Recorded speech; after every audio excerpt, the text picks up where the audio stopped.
شروع کرتا ہوں اللہ کے نام سے جو بڑا مہربان نہایت رحم والا ہے۔ رسول اللہ صلی اللہ علیہ وسلم کی بیویاں رات میں مناصے کی طرف قضائے حاجت کے لیے جاتیں، اور مناصے ایک کھلا میدان ہے۔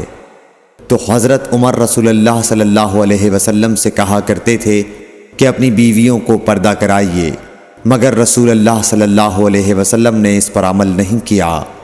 ایک روز رات کو عشاء کے وقت حضرت سودا بنت زمعہ رسول اللہ صلی اللہ علیہ وسلم کی اہلیہ جو دراز قد عورت تھیں باہر گئیں۔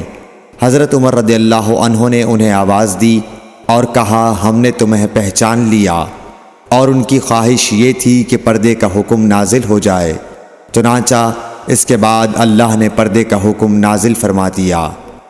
صحیح بخاری حدیث نمبر 146۔ آپ صلی اللہ علیہ وسلم نے اپنی بیویوں سے فرمایا کہ تمہیں قضائے حاجت کے لیے باہر نکلنے کی اجازت ہے۔ صحیح بخاری حدیث نمبر 147۔ عبداللہ بن عمر رضی اللہ تعالی عنہ فرماتے ہیں کہ ایک دن میں اپنی بہن اور رسول اللہ صلی اللہ علیہ وسلم کی اہلیہ محترمہ حفصہ کے مکان کی چھت پر اپنی کسی ضرورت سے چڑھا، تو مجھے رسول اللہ صلی اللہ علیہ وسلم قضائے حاجت کرتے وقت قبلے کی طرف پشت اور شام کی طرف منہ کیے ہوئے نظر آئے۔ صحیح بخاری حدیث نمبر 148۔